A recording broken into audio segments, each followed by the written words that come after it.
Federal Reserve Act. Now, they did that in secret. Yep. Why did they do it in secret? You can read the history of how the Federal Reserve was created. Yep. It was created in secret. You know why? To rip people off. To rip you off. And then they called it an elastic currency. So they were able to stretch it. Because you can't stretch gold and silver. Gold and silver, you can't make it. Only the Most High on high makes gold and silver.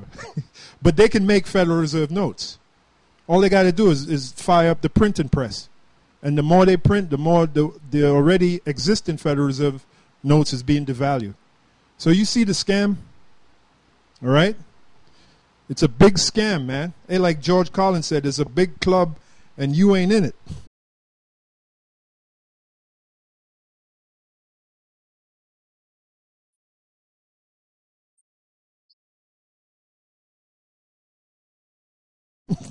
And they use that club to bash you over the head. And a lot of these Israelite groups are part of that club. They're under the structure of the illuminated ones. New World Order Israelites. You know, that's like Nate. And Nate is a New World Order Israelite, man. Yes, he is. Johanna is a New World Order Israelite, okay? And the GOCC, New World Order Israelites, man. Okay? That's why they hate us the most, man. But our name keeps rising to the top, like the song says. This is Deuteronomy 28:68. And Yahweh shall bring thee into Egypt again with ships. Now we know that that's not talking about ancient Egypt, because we never went back into Egypt as a nation and served under Egypt again, because Egypt never came back in the power that it had from the very beginning. Okay? So ships is a key word.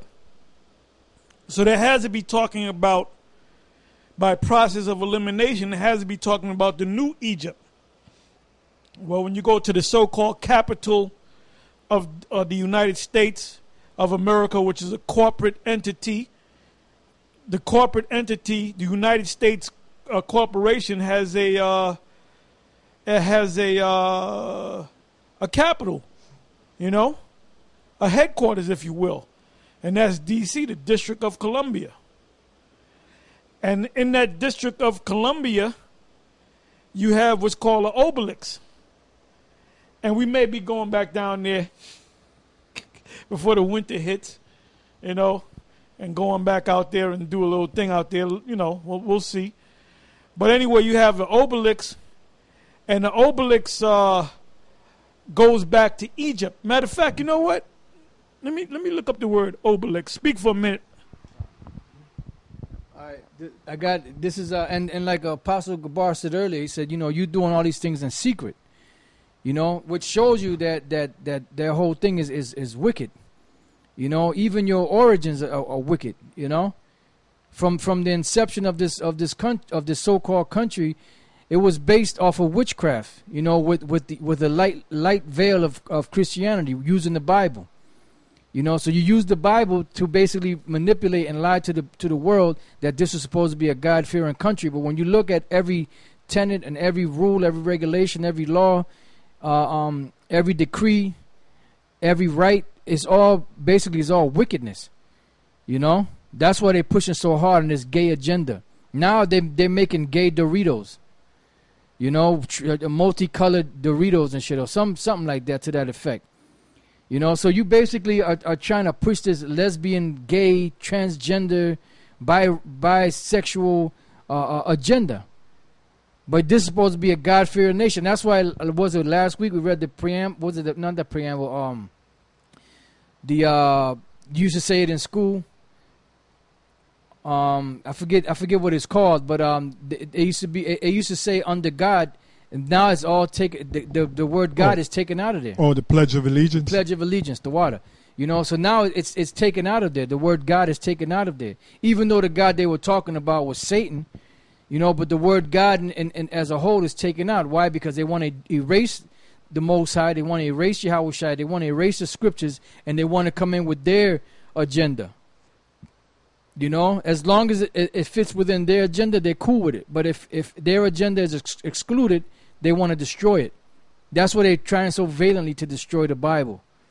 You know, that's why you got Old Testament Israelites, non-Messianic Israelites, you know, that don't believe in the New Testament.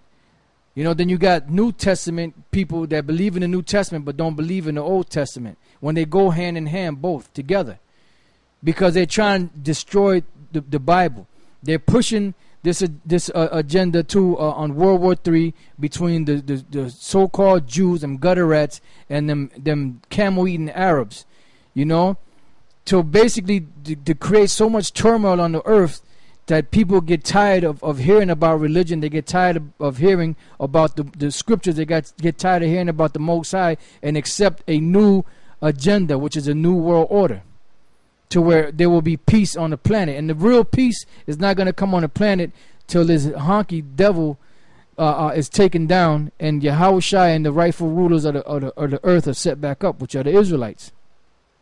You know, other than that, there's not going to be any righteousness on the earth, because this earth is wicked. Matter of fact, this is the book of Isaiah,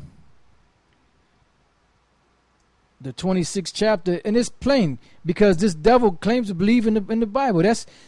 All you got to do is go back to that. Go back to the scriptures. You know, they claim that this society was built on the tenets of Christianity. You know, I'm talking about going way back to the beginning with Yahushua, what he laid down. Not that Christianity that you got today, that watered down sun worship, pagan worship, philosophy that you got going on around today. I'm talking about the tenets, the doctrine that was laid down by Yahweh Bashem Yahushai.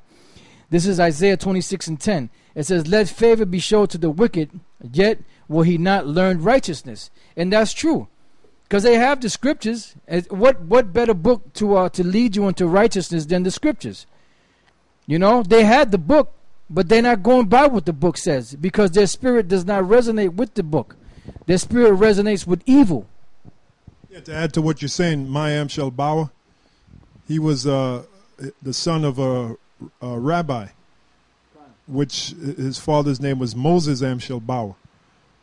And being a rabbi, that means he was supposed to be a master in the law, right? But they don't apply the laws. They don't apply the heaven. Case in point, like we're supposed to be paid. You work the same day you work. By the end of the day, before the sun goes down, yep, you're supposed to be paid. You're supposed to receive your wages. Now, very few jobs there's some jobs out there that they actually do. You know, some temp agencies, you know, you'll get paid at the end of the day. I think Labor Ready is one of them. Yep. But there's very few jobs out there where you can actually get paid by the end of the day. You have to wait 1 week.